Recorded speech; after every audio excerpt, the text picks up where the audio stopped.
For a long time, I was interested and working in the creation and development of public policies.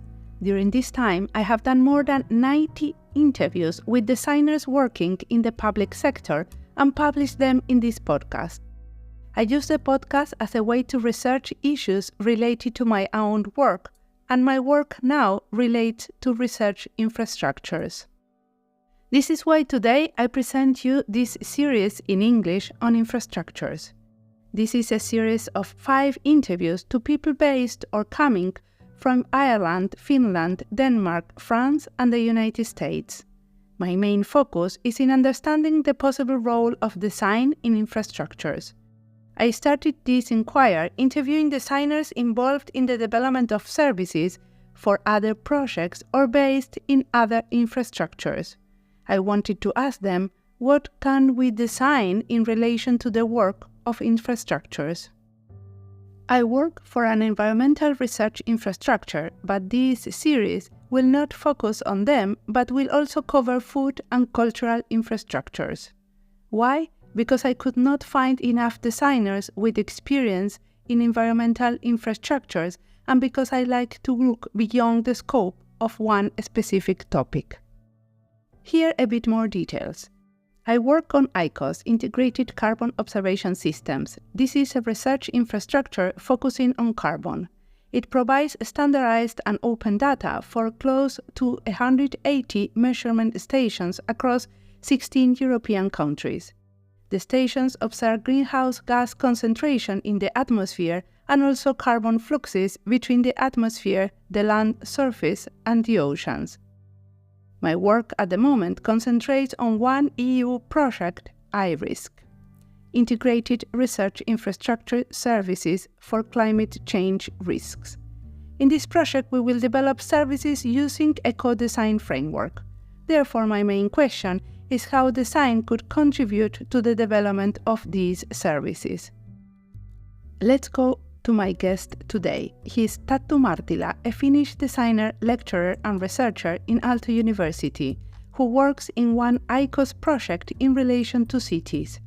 We talk in this interview about his work in the project and his previous work on sustainability. My name is Mariana Salgado. This is Diseño y Diáspora.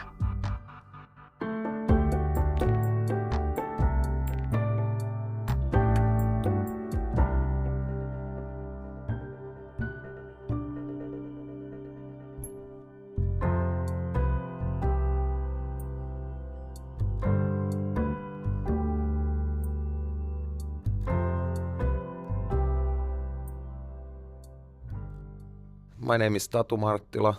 I work as a senior lecturer at Aalto University in Helsinki, Finland, and I've been working in this position now for the 2nd year, but before that I was working as a researcher, also doing a doctorate and kind of working in several projects in relation to design for sustainability and then also teaching. And even before that, I was a student in industrial design in this same school. There was like some periods of also working outside the school, but not that long. So I've been kind of laughing sometimes with my friends that I started as a student and I haven't really got graduated. You really or like I'm not the really university. ready yet. So. But the interesting point is that you do a lot of design research, right? That you use... Yeah. And you design in order to research. Yeah, I guess, it's something that is really like the kind of thing we also still reflect with colleagues there at the university, that how to locate design, that we could say that we have like some hard sciences, maybe, we have some soft sciences. This kind of course, very simplistic way of looking at different disciplines, but there's certain truth in it, that there are like really some areas that are a lot more like around numbers, equations and calculations, and then some areas that are more about like perceptions and how we kind of perceive and feel and that stuff, which is a lot more difficult to put into numbers in any meaningful way. And it's more qualitative. Yeah, definitely. Like Usually so, but of course, you can have different examples of like exceptions, but there is this kind of thing, and then when we think about design, it's really like somehow trying to bridge these. So there's this kind of a dimension of numbers, but it's never without like its expression or meaning to humans or some person in the system or stakeholder or some entity. So then the kind of qualitative and quantitative aspects come pretty much together all the time. And maybe even further, like kind of thinking when we talk about sustainable design, then it's quite often that you need several different professional perspectives. And again, then we need abilities to bridge these dimensions together to somehow discuss about things. And within sustainable design nowadays, you are working on climate change, right? Or climate change adaptation and mitigation? Well, I would disagree. I'm working on so many things, and one large area is now, as I mentioned, like second year as a lecturer. I'm working with students. I'm making future professionals, or they're making themselves, but I'm somehow, trying to help them in that process. So I'm in a place where I can also like try to bring in maybe some new stuff, and I've been really interested about like just pushing the more critical agenda towards consumption, like to kind of design is easy to perceive being about things, maybe fancy products or stuff. But all that to me is bad design in a sense. Yeah. And then good design is something that is sustainable in a way, and you're really like kind of managing to capture so much more. So you're not going to tell me about your work on climate change? Sorry, yeah. The climate change. Climate change is such a broad topic. Like, if you're able to mitigate consumption, then you're working on a climate change. Definitely, And then if you're working on carbon capture technology, you're working on climate change.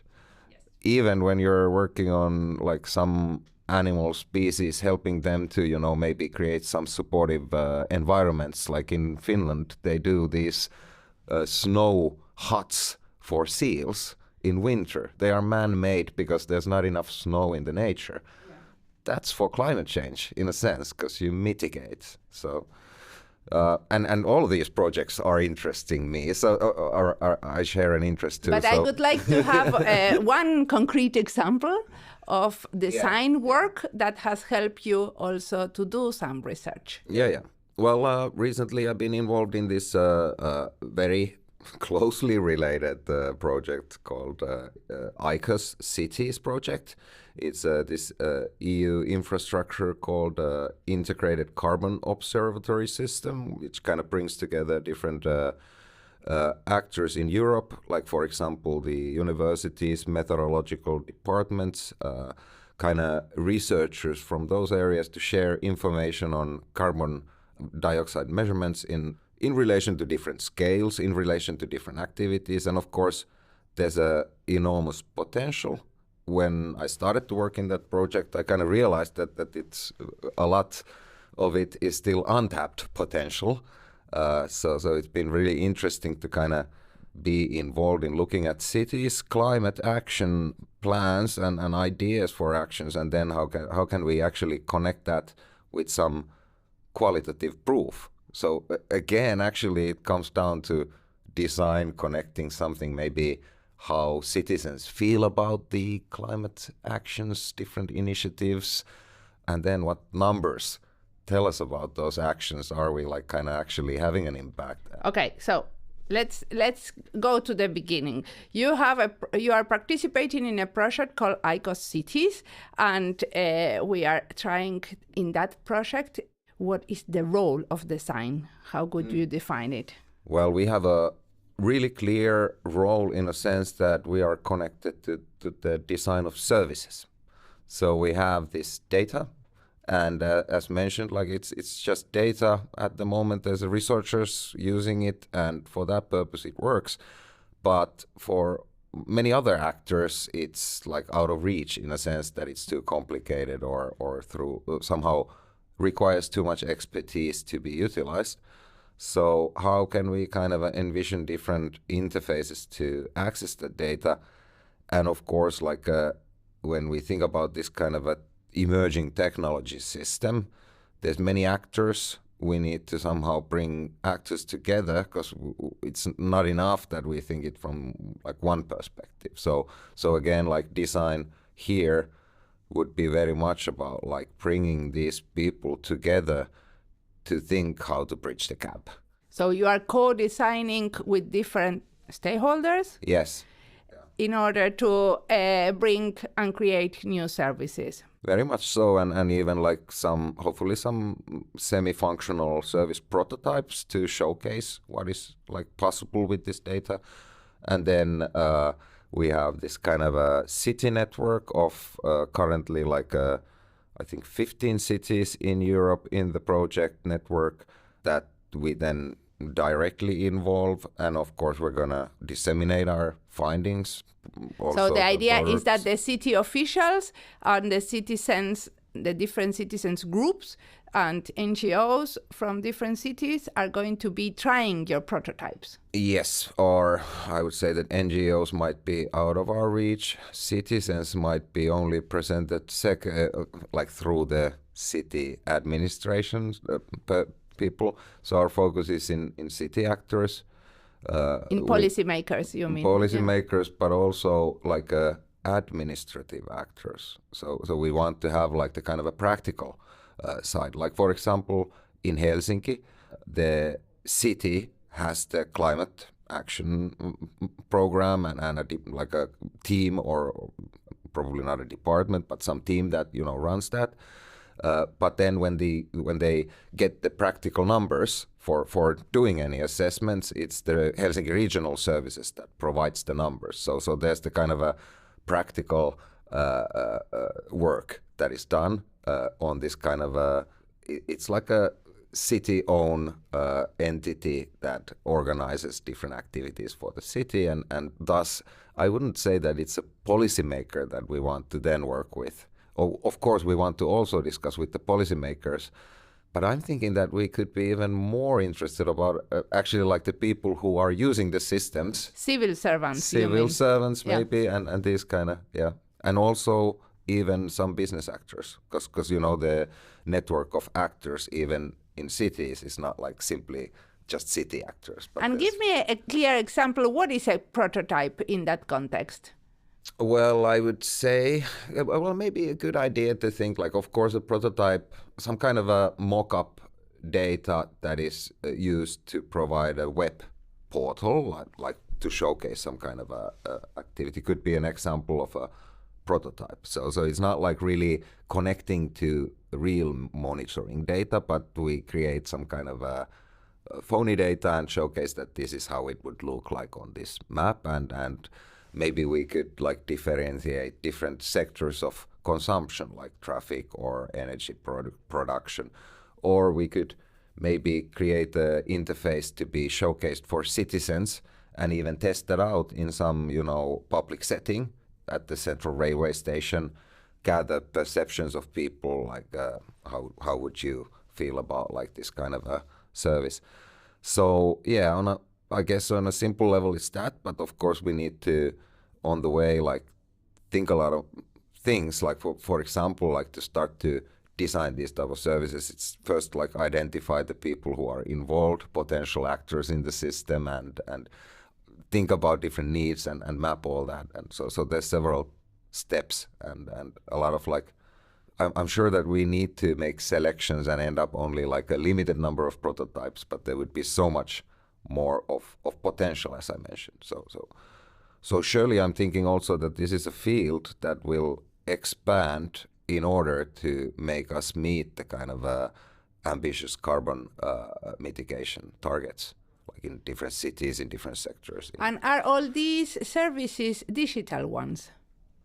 Well, or do they have they all have a digital dimension, yes, because even if you think that, there could be some kind of projects, and actually there are one element in or one component in the project is to work with schools to, have schools, maybe students building some small monitoring stations and putting them at home, but also like if there is a monitoring station, maybe allowing students to tap into that data. And so even if there's a physical monitoring network or physical stations, physical things to be built, they still connect to somehow, some digital depositories. So I would say that in that sense, there's always a digital dimension when we think about these services. Yeah. But is it so that whoever can have a monitoring station? Because I understood that there is a lot of quality assurance, so certain stations are allowed to for sure, monitor. like ICOS data sets don't allow any data, but of course anyone could still build some kind of, so this is something like citizen science that could be somehow even connected to the to support the official data. So maybe we could have like some kind of visualizations of the official network, and then another layer of data would be like all the kind of individual people who have wanted to put a station and who just voluntarily want to put the data there. So this is something that happens, that citizens, they do this type of measurements by themselves. Well, I thought that it would happen more. Yeah. So it's not popular. Like I would say that it's something maybe like some people still have a radio hobby that they use this low frequency radio to communicate with people across the world. So it's a very minority sport. So I think this same goes for like weather stations and air quality or carbon dioxide impact stations. So it's a minority sport for some people who are. And why are you interested into that? Because I really thought that we are further, because when you have cities discussing about that we're going to be climate, carbon neutral and or climate positive even or something, you kind of expect that, okay, they have things sorted out. Yeah. And that would also include that they have measurements that they know that actually like this will happen when we do this. But the truth is that there's a very little follow on and kind of when some climate action is put forward, it's more on like kind of, that it's just a good action to communicate. Then in few years, only a minority of the initiatives would ever be measured like that. Would there actually be some outcome? So in fact, there are a lot of measurements and a lot of stations, but they are not in cities. No, they are also in cities, but the data just sits in the data portals and it's not connected to the activities that would be relevant, to actually mitigate the impact.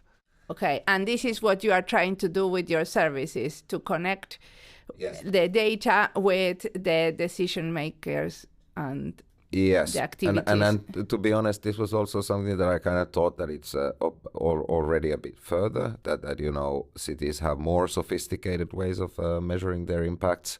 But no, they don't. They don't actually even use these data sets that are now already available. That would be a lot more refined than, some averages like communicated, for example, by International Panel for Climate Change, IPCC. So you can find some average numbers online, but, to really do a good, proper city-level assessment, you need to supplement that with monitoring info.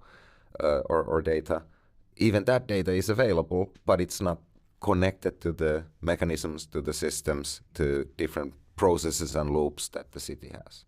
Okay, so you found an interesting gap to work on. Well, I would say that if I would be more business-driven, I would first maybe research a bit, but maybe after few years, this will be a hugely scaling up business.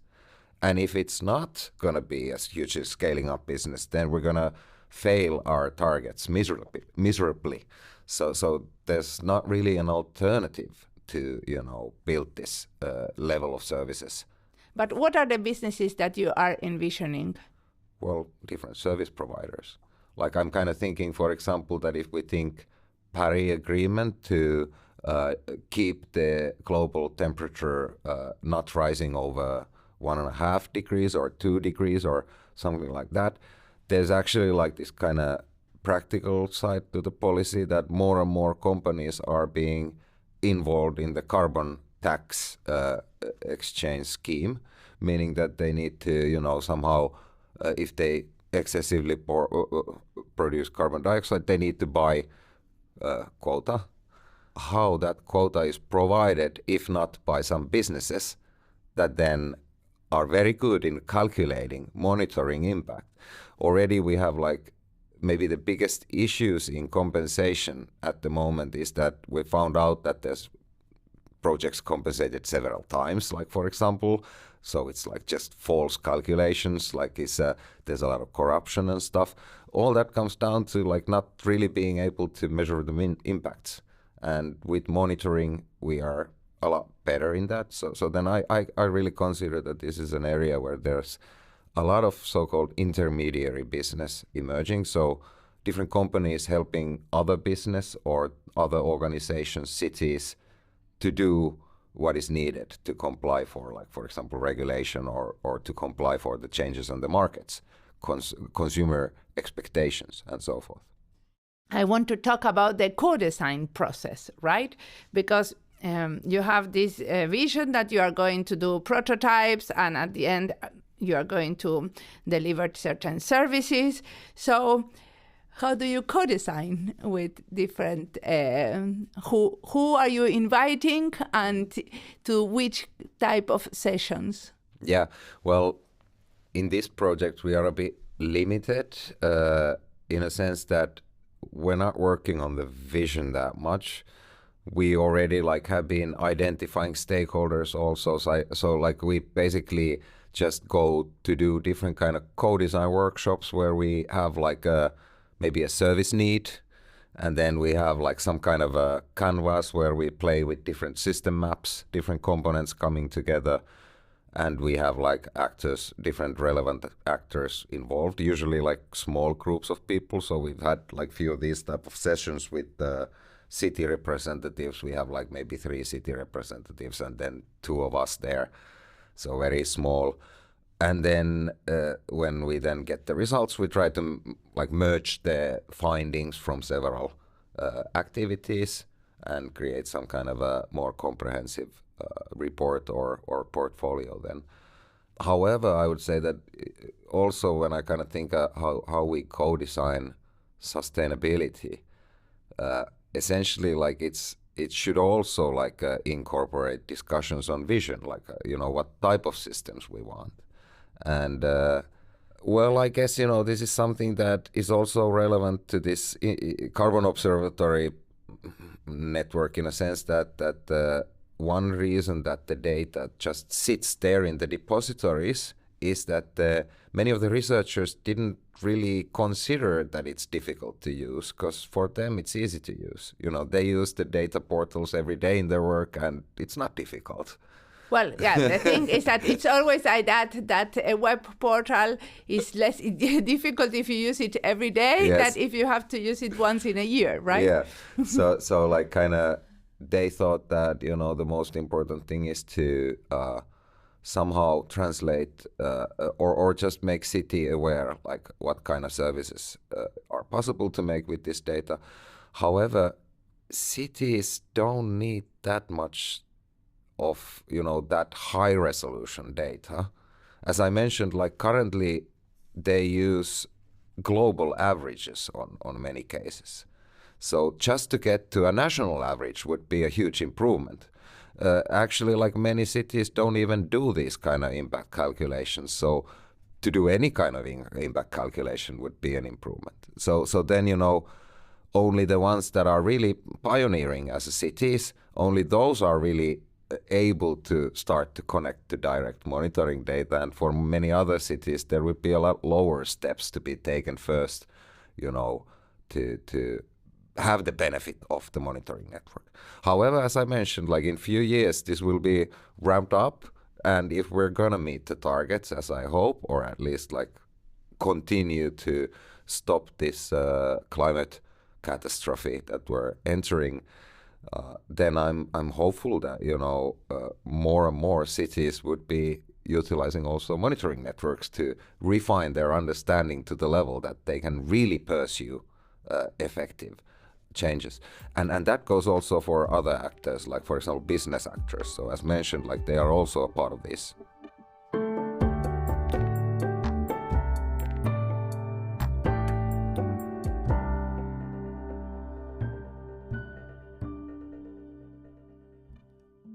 This interview is part of the list Diseño en Transición, Finlandia y Diseño, Infrastructures, Diseño Sostenible, y D&D in English.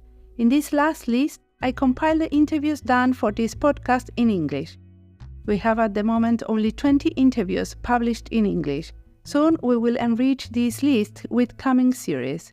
If you are looking for content on any specific topic and cannot find it, you can use the ChatGPT in our website, in the bottom right corner, or just contact us.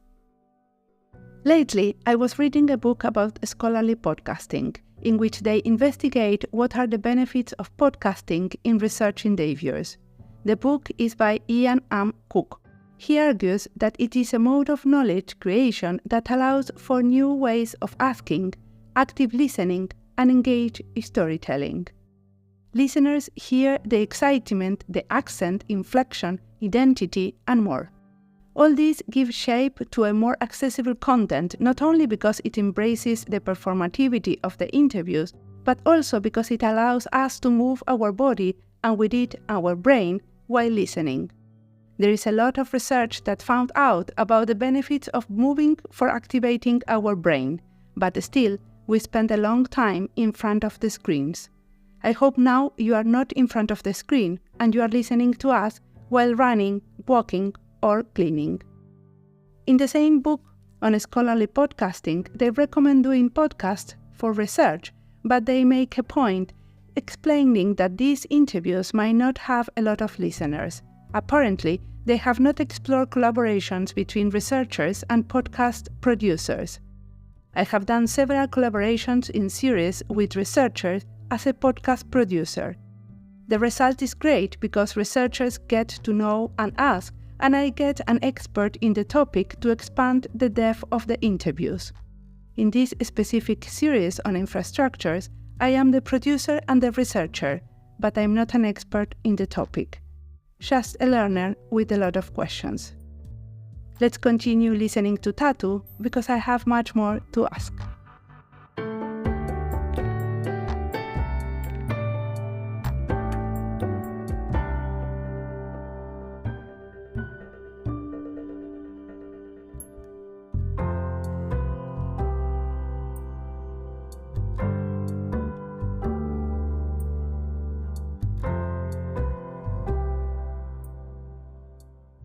I remember some years ago that you have been co-designing using games. That you have some props for these discussions. I was wondering, like cards and different, different ways of making that discussion tangible. So I was wondering if you have used some of these type of methods as part of this research. Definitely, like even when we do these small workshops for the different actors around this carbon monitoring systems and data and services, then we have like persona cards. We have different, we have a large canvas that is like having different service goals. So based on like kind of identified needs of different actors. Then we have these persona or actor cards that kind of define potential actors, so city administrator or civil servant and like kind of researcher or intermediary business or something. And then we like kind of play with the cards, we move them around. Usually we also have post-its to kind of, have some temporary notes there. And then we can create like these kind of system maps of some service or some kind of interaction or solution going forward. So I guess that's how we work when we kind of refine some concept idea. But then I guess, you might refer to one specific game that we've been playing. It's like this kind of a transition pathway development. And this is, of course, like I wouldn't call it a game. It's more like a co-design still, but we do build a pathway in a very game-like setting. So there's like this kind of a large canvas, metallic canvas. We have magnetic, different kind of magnetic pads that denote changes on a timeline. The metallic canvas is then like having a timeline on the top. So we might have like the present on the left side, and then we move towards the future. And then together with a group of people, because of the size of the tool, limited to maybe maximum 10 people, we can work together on the canvas and kind of suggest that, okay, in few years we will have this regulation coming into place. Okay, I put the magnet there, and what should come next. So then together with people we can start to think about like the transition steps on a timeline, and then that leads into a transition agenda. So it's very much this kind of a transition arena process that is defined in many articles, but it's our version has even stronger, like this, maybe this kind of a game-like dimension, in a sense that we have this strong material support. But it's not a game-like in a sense that people would compete, and it's not a game-like in a sense that it would ever be final or finalized. So it doesn't end either. You continue within the time constraints. But the fact that you have the artifact also makes it easy to replicate it, right? To do a session in which something similar that you can compare results. Yeah, and lately, like we've been, or not lately, but when the COVID situation, Corona came, we of course had to make it that online version of the thing. And that has allowed us to then, if we work on a physical canvas, we then move it to the digital platform, like it isn't that much work to, write in all that stuff and have a digital version. Then you can continue working it with the audio or with the participants. So usually like we've had like only one-off sessions, but usually we work with the canvas like maybe 2 or 3 times. So there's like a 2-week interval, and then we continue. So it's this transition arena work usually puts quite much emphasis on this kind of very careful elaboration of like we continue to discuss the steps and kind of challenge and refine them. So to that end. But the whole goal of this game was at the end to have what? To identify action points. So to actually come down into transition agenda, hopefully somehow prioritized transition agenda. Also, for us, it's been important to discuss the, roles, like who takes role to, take something forward. So it's easy to have a future workshop and say that, okay, this and this should happen.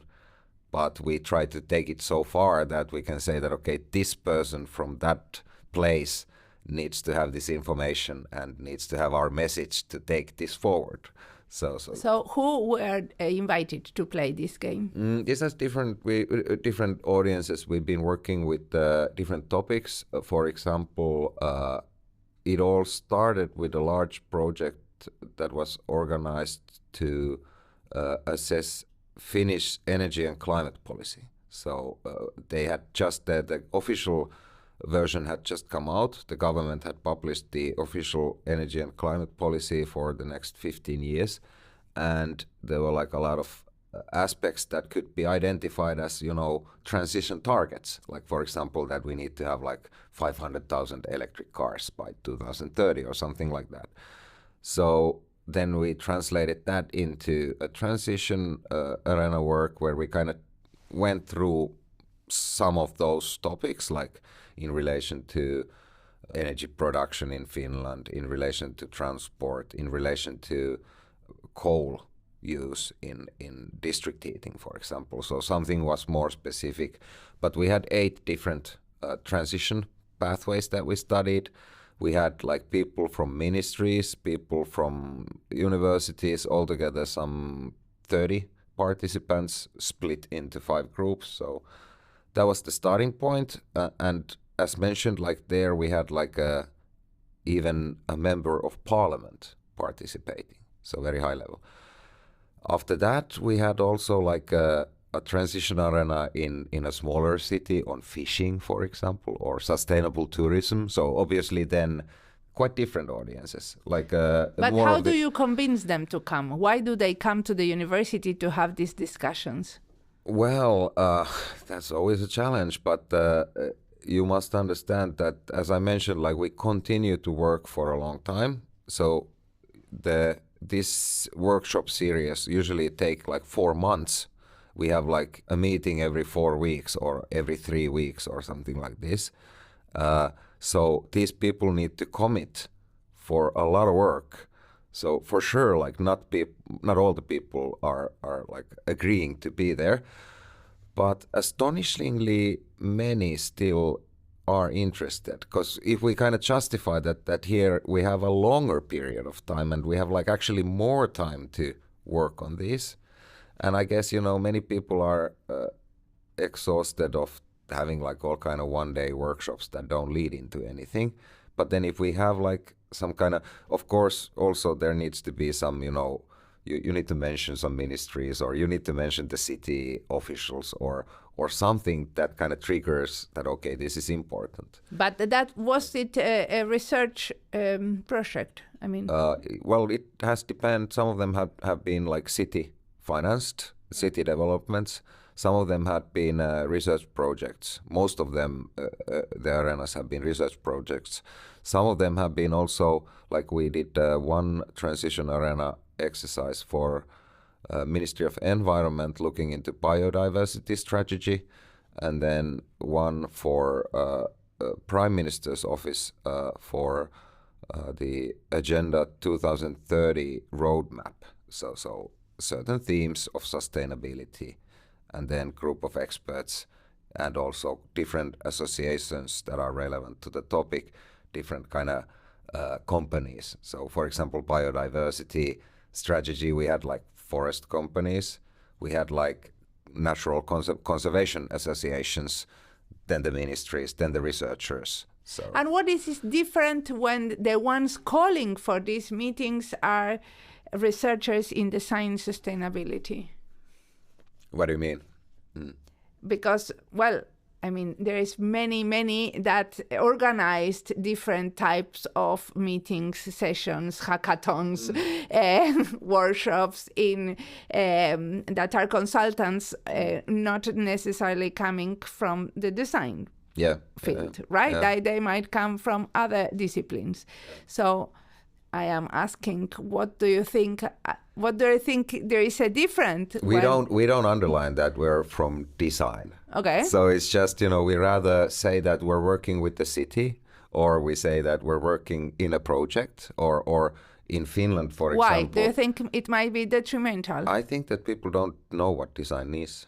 You know, many people still associate design with, as I mentioned in the beginning, like just beautiful things, you know, good, like fancy products, or maybe even luxury products, which is, in my view, even worse, because I'm thinking that, you know, even, if it's about products, then it should be about like every people's products, like the kind of very common products rather than luxury products. But of course, there's this strong dimension, you know, if we think about crafts, it's always, you know, these kind of single artifacts. They might be pieces of art, expensive. So that dimension remains there.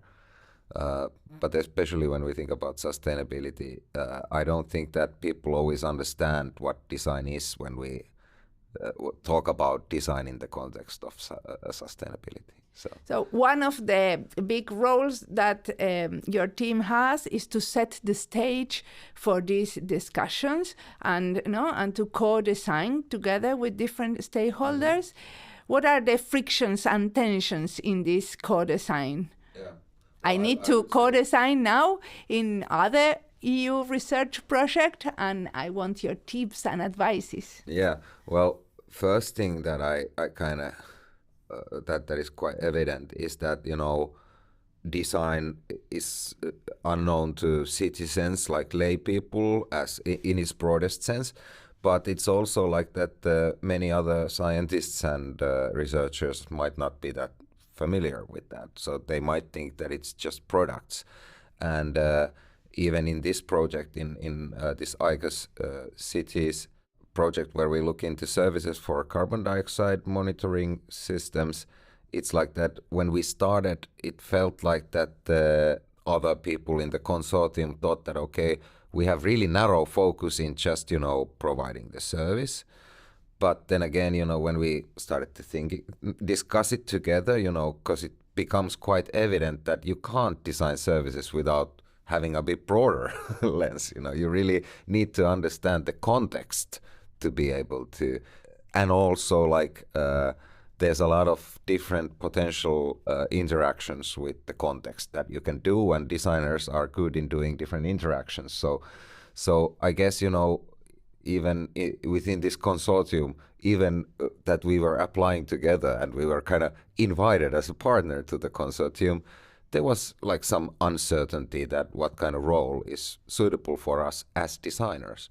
So it's not that clear, and I would say that, you know, working in these kind of multidisciplinary processes, at least for me, I always like kind of ditch the role of designer, and I just think of myself as a facilitator.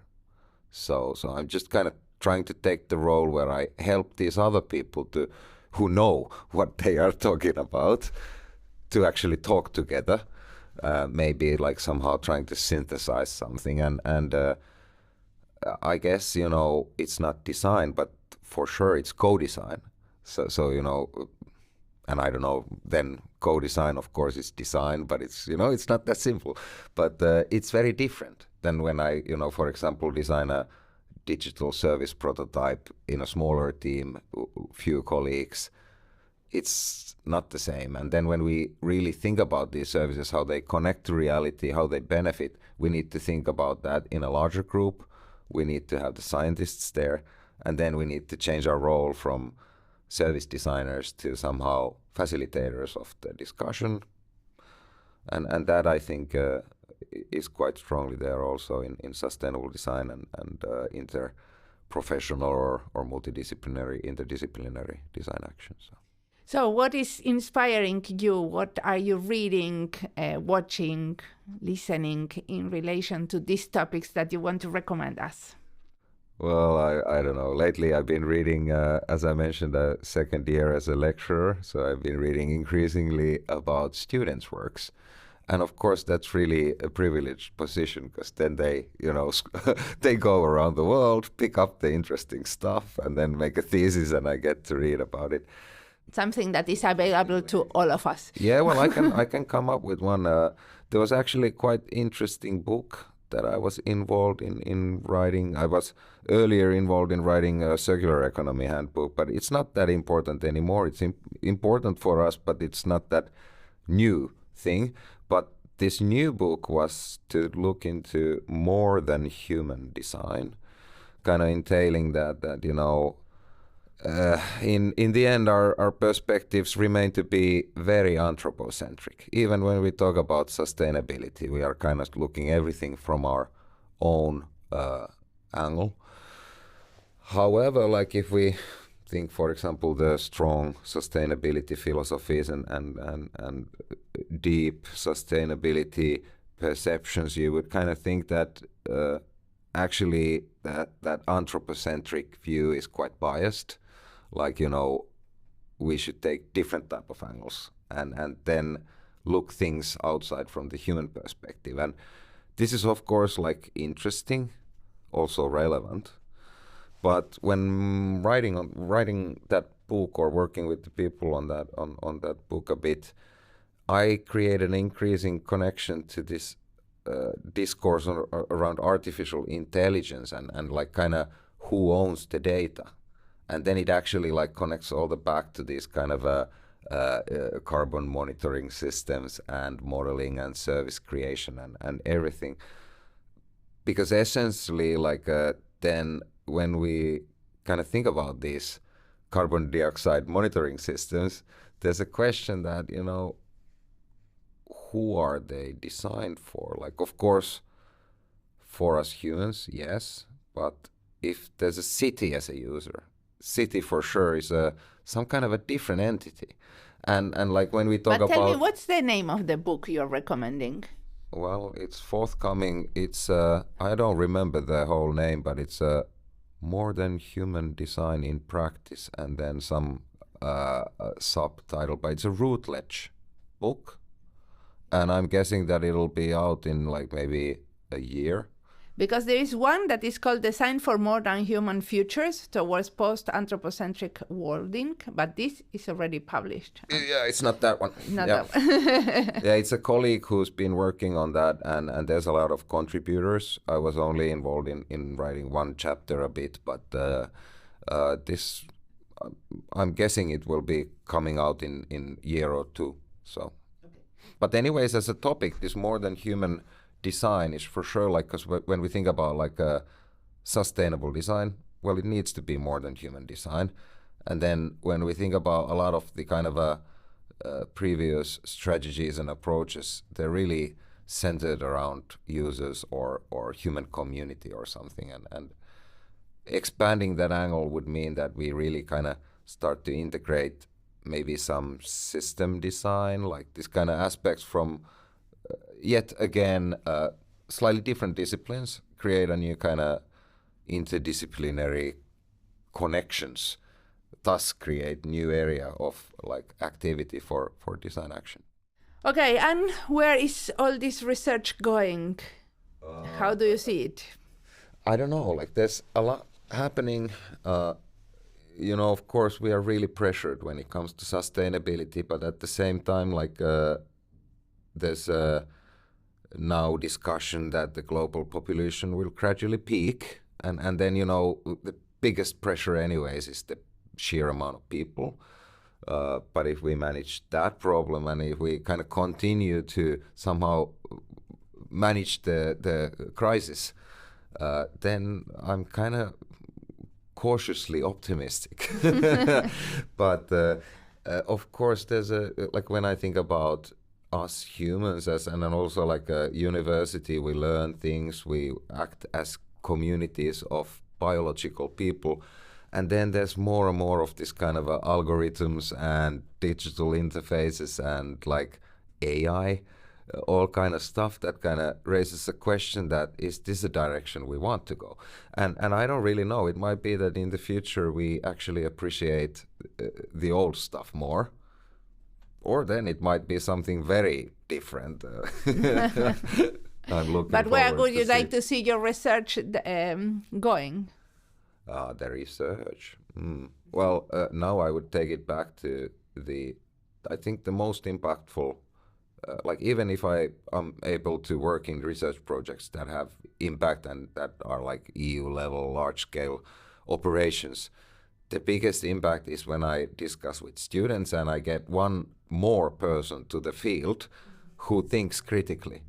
So I'm kind of hopeful that we have like designers who are really critical, and more of them.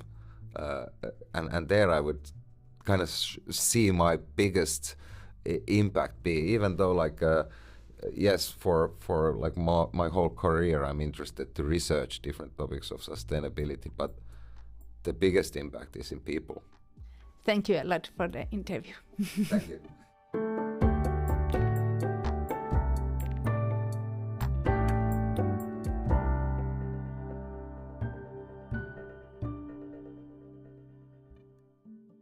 In ICOS cities, the project that Tatu was referring, they work within a co-design framework. They organized a series of cumulative workshops in several European cities to define the needs of future services. Many city officials and policymakers participate in these co-design workshops. They have identified key priorities and strategies, and they will next prototype selected services. Similar work we have to do in the project I am working on, in the one related to climate risks. This is why for me it is crucial not only to read the reports that previous projects produced, but also to better understand the nuances of these projects by interviewing the designers involved, standing on the shoulders of giants, of my design colleagues that have previously faced similar design challenges in relation to research infrastructures. I am exploring with this series the limits of what is possible and benchmarking cases for better understand the design space. Most of my work will be around the participation of several stakeholders in the creation of new services. In the context of my work, they are called service design labs. We need to define this concept and especially and always with who we want to collaborate in which stage of the design process. Hopefully you find this series engaging and you are eager to learn more on infrastructures. All comments and feedback is welcome through all our media channels. Are you designing for a research infrastructure? Please contact me. I will be willing to know more about your work. As always, the music of this podcast is by Antonio Zimmerman. Sound design is by Julian Pereira. This podcast is published with Creative Commons license with attributions. This podcast has been recorded in Helsinki Open Waves, an audio studio in Kaisa Cultural Center, part of Helsinki City. Kaisa is a cultural center that promotes the development of Helsinki into a diverse city by means of the arts and culture. This was Diseño y Diáspora. You can follow us on our social media channels in YouTube, Instagram or X, Twitter, or visit our website, diseñoydiaspora.org. Remember to recommend us and recommend our books. Stay tuned for more. We've got a lot in store. Till next time, goodbye and design some more.